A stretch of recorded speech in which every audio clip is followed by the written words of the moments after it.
Okay, welcome to the Unit 1 test review for Intro to Philosophy at NCC. I'll be your host for this session. I'm Dr. Arandia, or as you know me by now, Dr. A. So let us begin.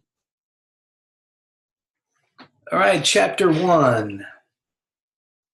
Philosophy, which is an amalgam of two Greek terms, philo and sophia, which literally mean love of wisdom, begins with wonder.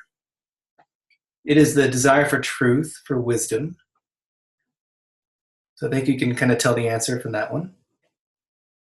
In the cave allegory in Plato, which is the beginning of Book 7 of Plato's Republic, probably the greatest work of philosophy ever written, what happens to the liberated prisoner? Well, remember, he is forced out of the cave. He's pushed, he's compelled to climb up the rough, steep path out of the cave of darkness into the light of day.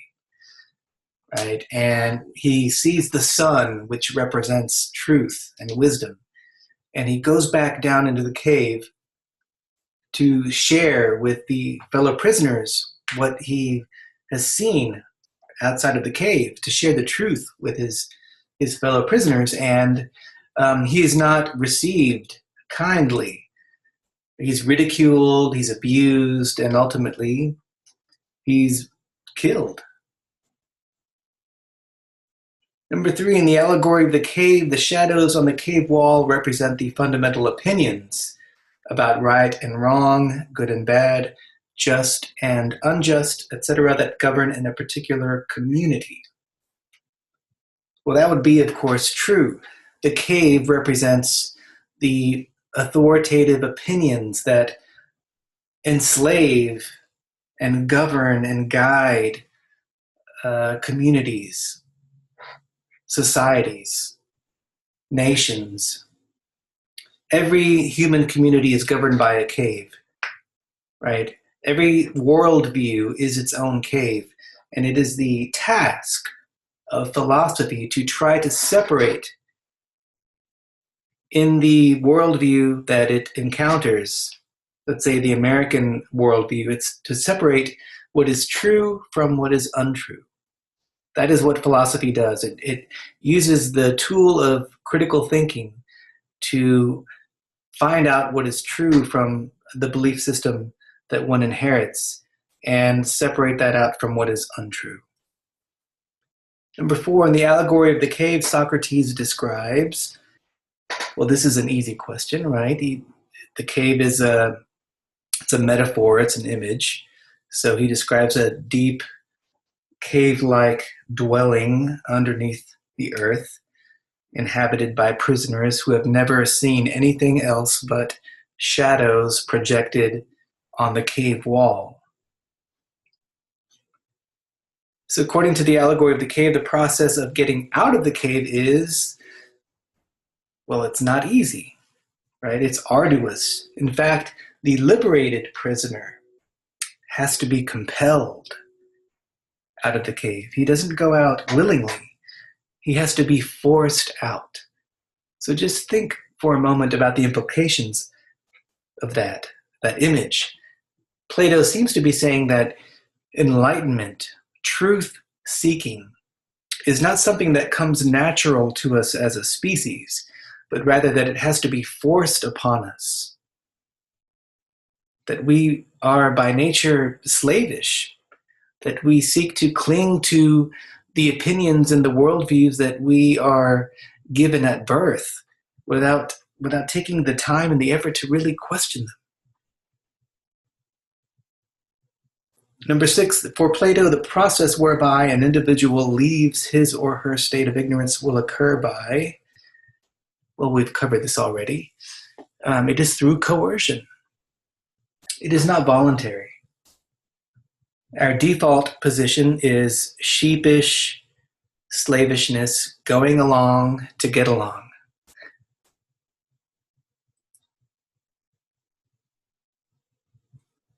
I think number 7 by now should be pretty obvious, so I'm not going to waste my time on it or yours. Number 8, according to Plato's allegory of the cave philosophy, well, that's really just about as easy as number 7. It's not easy.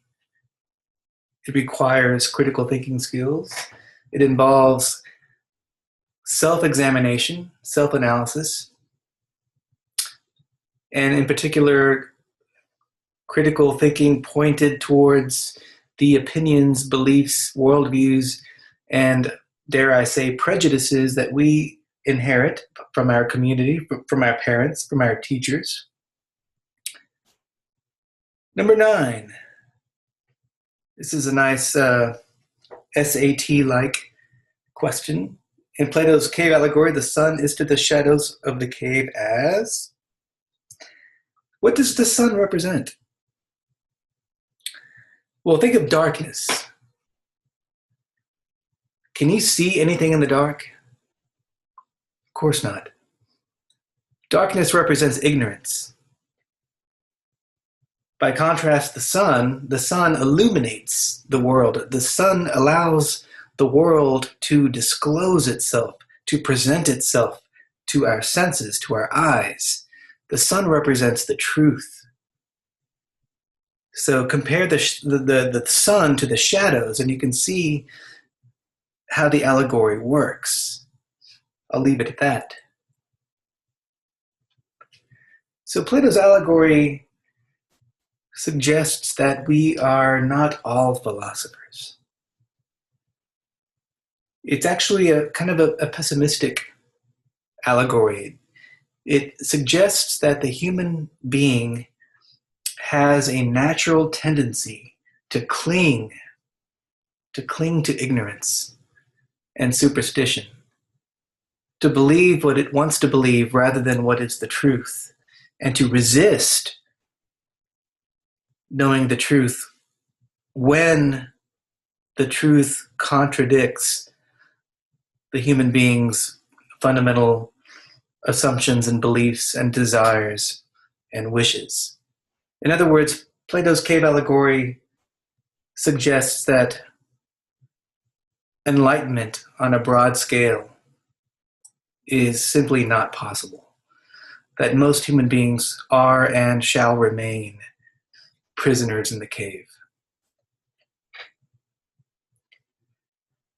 Number 11, Socrates' trial, conviction, and execution by Athens for allegedly corrupting the youth suggests that, well, let me put it this way. The man who, in the cave allegory, who escapes into the light of day and sees the sun directly and goes back down into the cave and tries to rescue his fellow prisoners, that's Socrates, right? Athens kills the one man who has recognized the importance of philosophy, of living the examined life, of self-awareness, and they can't handle it. The prisoners end up killing the philosopher, the wise man who wants to liberate his fellow human beings who are trapped in the cave of ignorance. That's what it's all about. Plato wrote the cave allegory after his teacher Socrates was tried, convicted, and executed.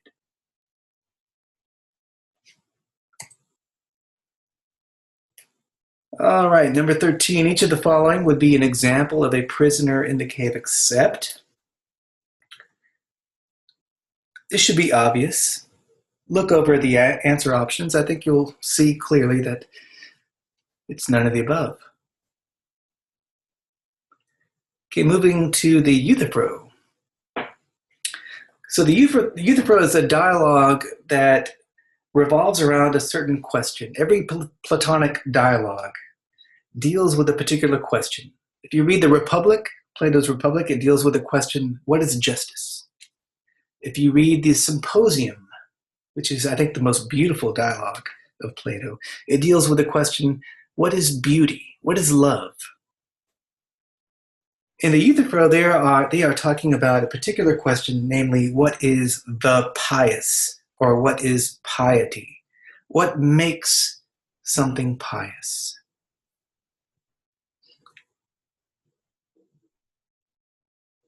Now, the next question, I will leave it to you to figure out. This is a reading comprehension question. And anyone who's at a college level reading ability can figure this one out, given enough time and effort. This is not an easy question, but if you apply yourself, if you read and reread and reread and reread the passage, you will be able to figure out the answer. Okay, questions 3 and 4. You'll recall that Socrates asks Euthyphro, which of the following two is the correct way of looking at it? And I'm paraphrasing here. He phrases it differently. I'm doing it in a way that I think is clearer and easier for the student, the introductory student, to understand. Socrates asks, is a pious act pious because the gods love it? Or do the gods love a pious action because it is pious? Now, the two may sound the same, but they are not. They are worlds apart. They are worlds apart. Now, I suggest you carefully read my commentary for the Euthyphro reading in chapter 2. I break this down very clearly and plainly for you. So please consult that portion of the commentary in order to answer these questions. But if you think about it, you spend a little bit of time on it, it will make sense. So Euthyphro's first definition of the pious, number 5. He's very clear. He's very clumsy. He doesn't really know what he's talking about. His response when Socrates asks him, what is the pious? What makes something pious? Euthyphro responds with, the pious is doing what I'm doing now. In this case, prosecuting my father for murder.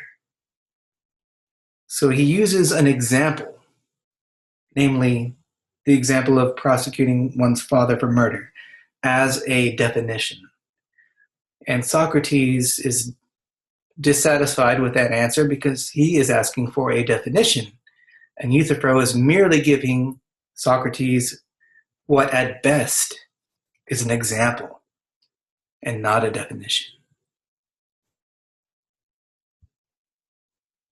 What is Euthyphro's second definition of the pious? He says it is what is dear to the gods, what the gods love. Piety is what the gods love. And that ends up being problematic, as Socrates brilliantly points out, because the Greek gods, the ancient Greek religion is polytheistic, meaning it has many gods. It's not monotheistic like Judaism or Christianity.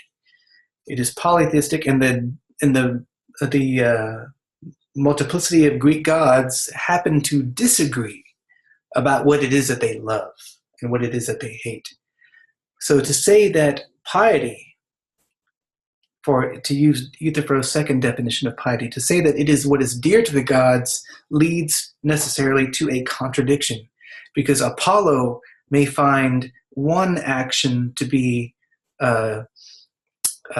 dear or desirable or lovable or laudable, and Athena might find that same action to be disgraceful and awful, in which case you have one god who loves the action and the other god who hates it, which leads to a contradiction. It's an absurdity. So Euthyphro, his second definition of the pious, that it is what is dear to the gods, leads to an insoluble contradiction, to an absurdity.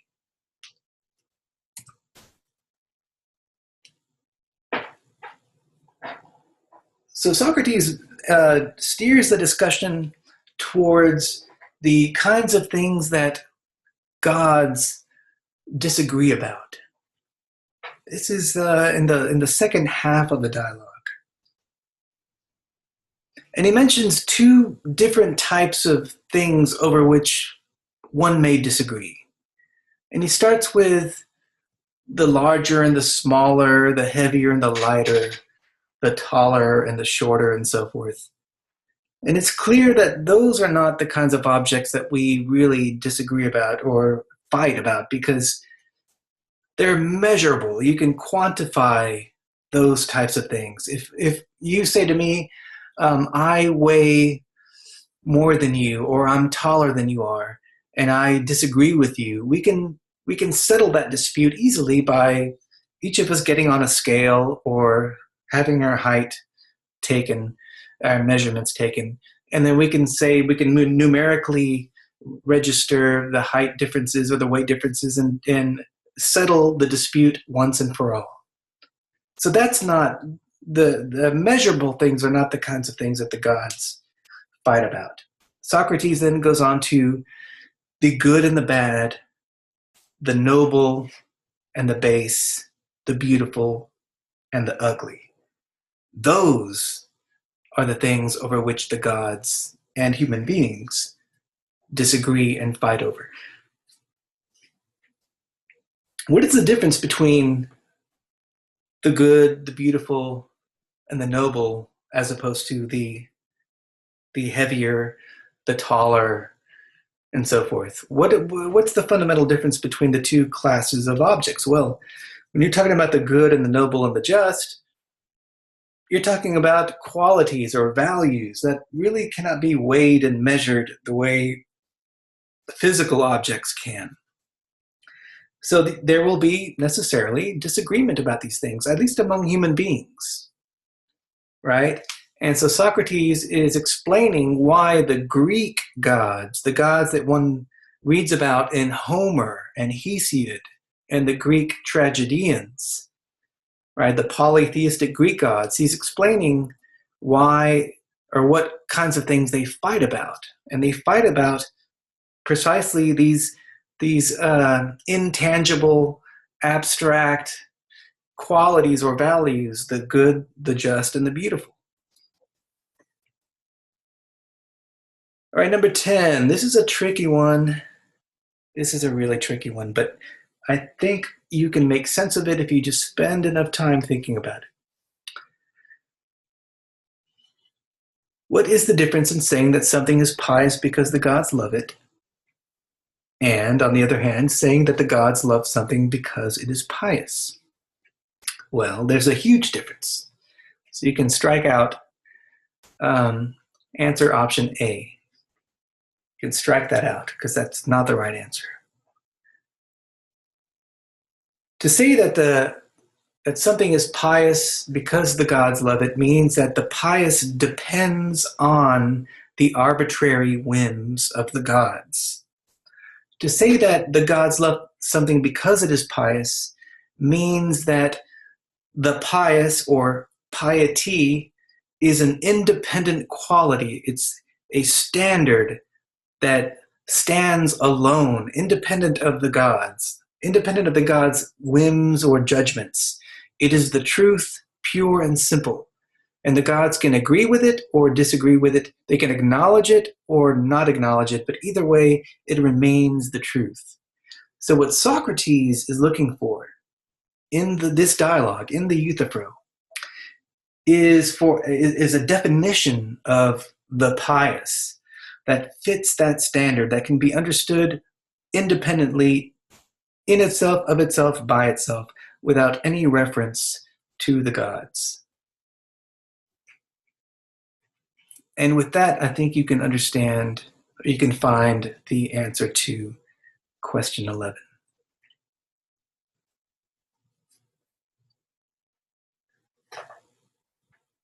All right, so question 12 deals with the relationship between the just, or justice, and piety.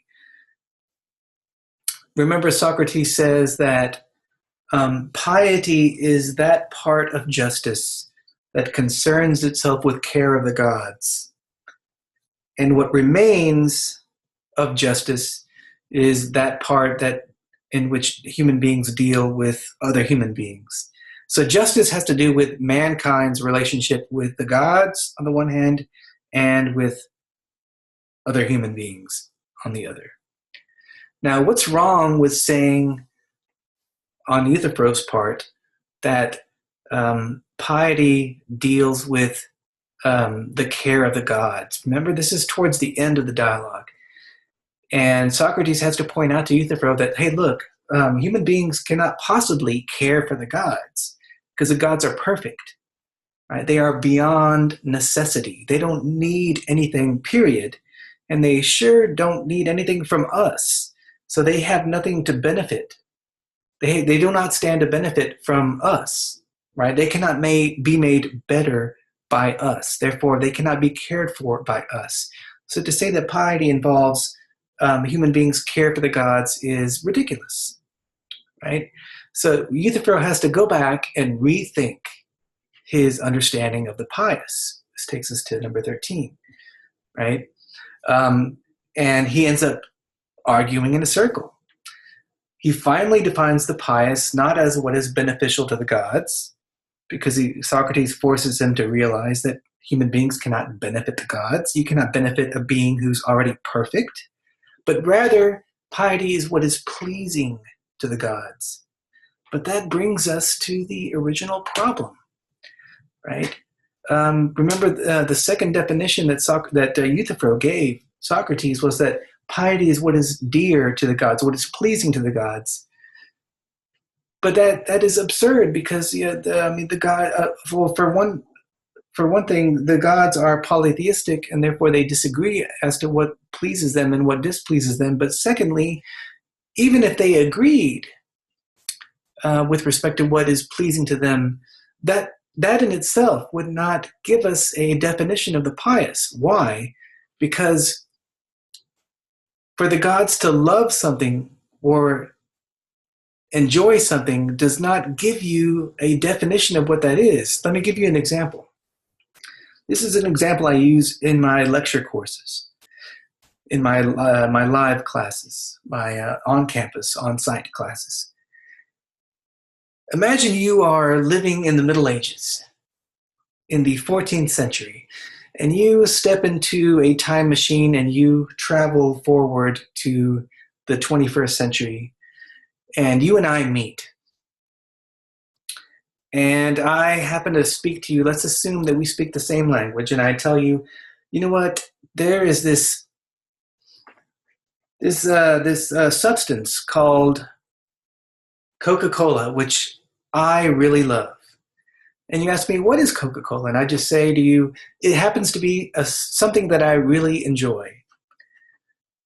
Would that in itself give you any indication, any notion, any definition, any indication of what it is that Coca-Cola is in itself? Would it give you any explanation of what Coca-Cola is? The fact that I indicate that I like it, does that tell you anything about what it is in and of itself if you have no idea what Coca-Cola is in the first place? Clearly not. And that is the problem that we encounter in the Euthyphro. Socrates is asking Euthyphro to give him a definition of the essence of the nature of the pious, the universal objective standard of the pious, such that looking at that standard, Socrates can determine whether this or that action is pious or not. And Euthyphro, the best he can do is say that the pious is what the gods love, or what is dear to the gods, what is pleasing to the gods. And that does not satisfy the standard that Socrates is looking for. Okay, moving on to chapter 3, Plato's Apology of Socrates. The first question, I'm going to let you figure that one out on your own. This would require that you read the entire dialogue, the Apology of Plato, Plato's Apology of Socrates. You would have to read the whole thing and eliminate one of the 5 possibilities there. It would reward you to read the entire dialogue carefully, slowly, meticulously.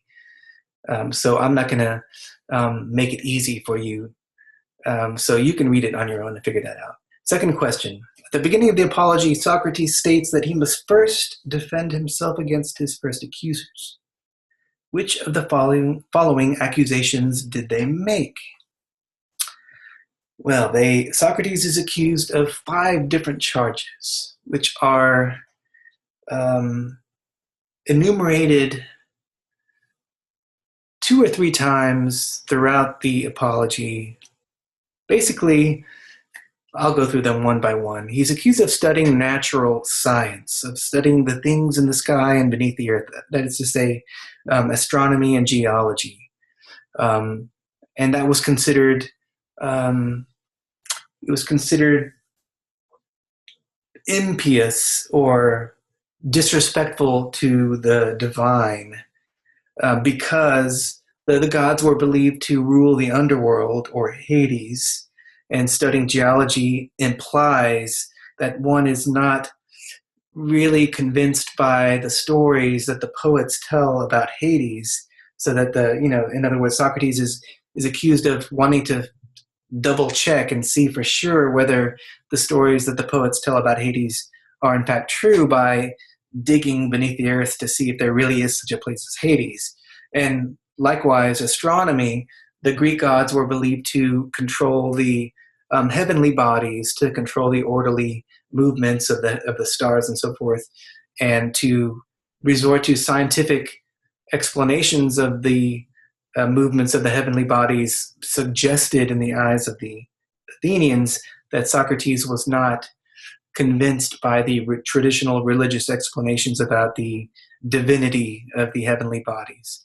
So in other words, science is going to be at odds with religion, right? Science is the independent, rational, empirical attempt to verify the claims made by religion. And you're not supposed to try to verify the claims of religion. If you believe, you believe. If not, then there's a problem. All right. You might remember in the first third of the Apology, there's a famous story of the oracle at Delphi. And Socrates recounts the story of his friend Chaerephon, who was dead at the time of the Apology. But Chaerephon visits the temple of Apollo at Delphi, which is a city in ancient Greece. It's not next to Athens. You have to actually travel a bit to get there. And Chaerephon asks the oracle if there's any man wiser than Socrates. And the oracle responds that there is no man wiser than Socrates. And Socrates, upon hearing this, is in disbelief. He's thinking to himself, how can I be the wisest man in Athens? Because I don't know a damn thing, right? I know that I'm ignorant, right? I don't have wisdom. I don't know the answers to the big questions. I can't answer the question, what is justice or what is the good? I'm just as clueless as you are. I'm just trying to find the answer. So how can I be the wisest? So he goes around Athens in the marketplace and he interrogates 3 different classes of Athenians, starting with the politicians, then moving to the poets, and finally the craftsmen, in the hopes of finding a wiser man than he. And it turns out that he does not find anyone who's wiser than Socrates. He realizes in the end that wisdom consists not in having a final set of answers to the big questions, but rather in an awareness of one's own ignorance. And that is the huge, revelation that Socrates experiences in the Apology. The awareness of ignorance as the vital core of wisdom.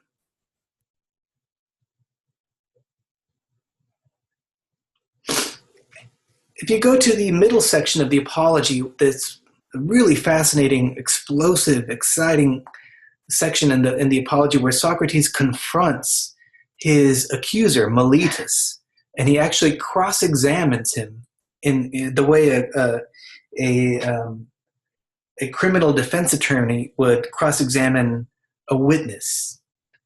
It's a very vigorous, explosive debate. And you'll remember that Socrates gets Meletus to accuse Socrates of being an atheist. Do you remember that part? And what's interesting is that Socrates gets his accuser to accuse Socrates of something that's never even in the indictment. The original indictment that was brought by Meletus states that Socrates does not believe in the gods of the city, does not believe in the Greek gods, but that he believes in other strange new gods. In other words, that he's not an atheist. So for Socrates to convince Meletus to accuse Socrates of atheism is a brilliant strategy to deflect attention away from the serious charge against Socrates that he does not believe in the gods of the city. In other words, Socrates does not make any attempt to convince the jury or to convince his accuser Meletus that he, Socrates, actually does believe in the Greek gods. So it's a huge gaping hole in his defense, right? Plato, who wrote this whole dialogue, Plato wrote this. This is not a transcript of the actual trial. This is Plato's rendition of the trial, okay? This is important. Plato wrote this in such a way that Socrates makes it appear that he's trying to distract the jury's attention from the fact that Socrates really doesn't believe in the Greek gods. Very interesting. All right, let's skip to number 9. Socrates proposes that he be given free meals for life in the Prytaneum because the Prytaneum, by the way, is the Hall of Fame that was erected to celebrate the victories of the great Olympic athletes in ancient Greece. So to be given free meals for life in the Prytaneum meant that you were a celebrated hero of the Greek Olympics. And the ancient Greeks, they worshipped, they idolized their prize athletes, sort of like we do, but probably even more than we do. To be a great athlete was to be almost like a god in ancient Greece. And Socrates says, you should treat me like actually better than a god, better than these athletes that are celebrated and treated as a royalty. I deserve even better treatment than they do. Why? This is towards the end. This is right after he's convicted and sentenced to death, and he's given the opportunity to propose a counter penalty. And what does Socrates propose? Free meals for life in the Prytaneum. How does he defend that outrageous, outlandish counter penalty? He says, because they, the Olympic athletes who you celebrate and deify, they only make you seem happy, but I make you be happy. That's amazing. So the Olympic athletes, they entertain you, they gratify you, right? They give you pleasure for a moment. But I, Socrates, by asking you the right kinds of questions, by getting you to think about the important things in life, like your soul, like wisdom, like justice, I actually make you be happy, right? I don't just entertain you. I'm not here to gratify you for a moment. I'm not here to amuse you. I'm here to make you better, and therefore I deserve greater honor than is given to the Olympic athletes in the Prytaneum. Okay, moving right along. Death, according to Socrates in the Apology, he talks about this at the end of the dialogue, right? He mentions that there are 2 basic possibilities for when you die. It is either an eternal dreamless sleep, which is what I suppose most atheists believe. No afterlife. When you die, it's like going to sleep and you never wake up. Or the other possibility, the only other possibility I can think of, it is the soul's journey to another life, another world, reincarnation, paradise, heaven, hell, what have you. Right? It's one or the other, but it cannot be both. And certainly there does not seem to be a third possibility. If you can come up with a third possibility, I would love to hear it. All right. So lastly, which of the following is not among the charges leveled at Socrates? Well, there are 5 basic charges made against Socrates. I'm going to go through them right now. He is a corrupter of the youth, meaning that he makes the youth worse. He's a bad influence on young people, right? He steers them in the wrong direction. Critical thinking leads them to question all values, all morals, the traditions of Athens. He's a destructive, destabilizing force on society by getting young people to ask these deep, probing questions. Philosophy is dangerous for the city. It's dangerous for tradition. It's dangerous for the customary way of life that defines Athens. Secondly, he studies natural science, which suggests that he is not convinced by the traditional religious accounts of natural phenomena. So he has to turn to an independent way of verifying the truth or falsity of what it is that the poets say about nature, right? Thirdly, he is a clever speaker. He's accused of being someone who uses clever rhetoric, speech to manipulate and deceive others. He makes a good argument. He makes a bad argument, an illogical argument, appear to be a good argument. Right? He's a BSer.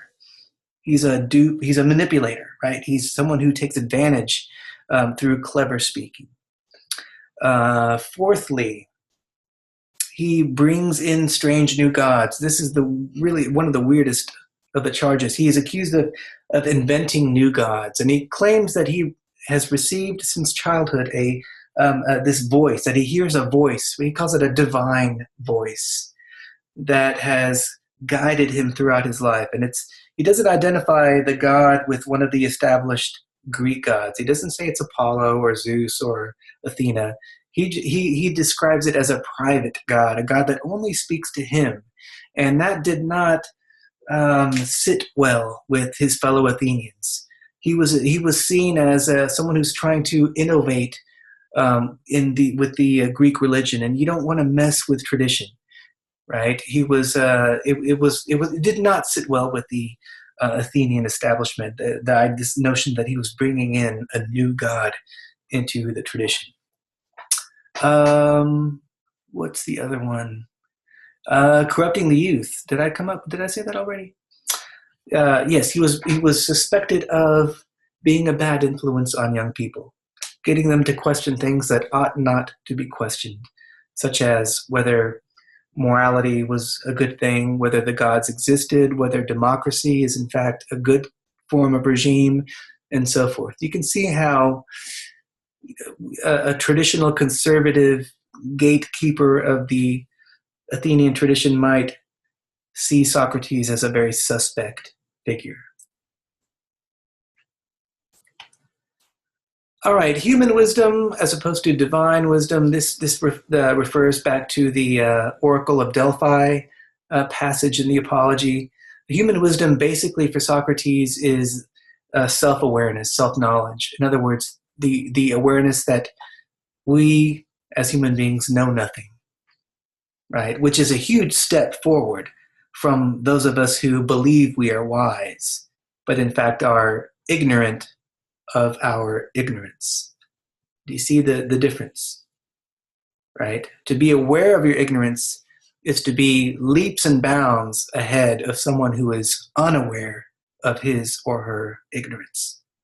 Because the one who is aware of his or her ignorance can at least take philosophy seriously, can at least be aware of the importance of taking the necessary steps to become wise, rather than someone who is ignorant but thinks he is already wise and therefore will never take any steps to make progress in wisdom.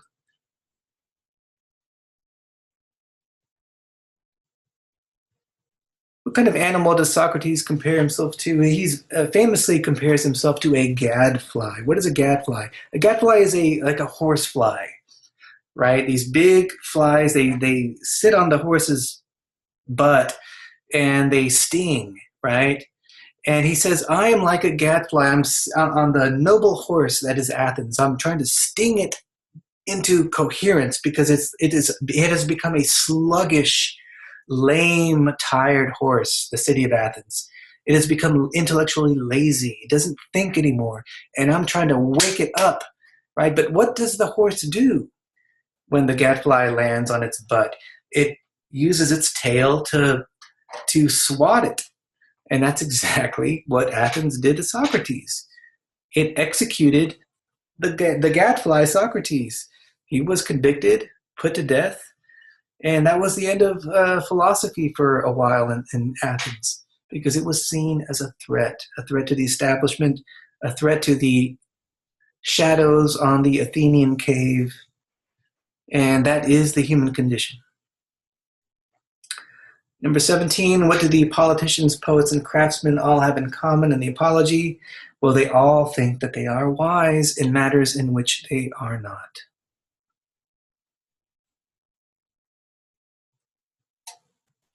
All right, number 19, we've covered that already. Number 20, Socrates states that death is... We already covered that. If you've been paying attention, you should be able to get that one. Number 21, which is not one of Socrates' central teachings.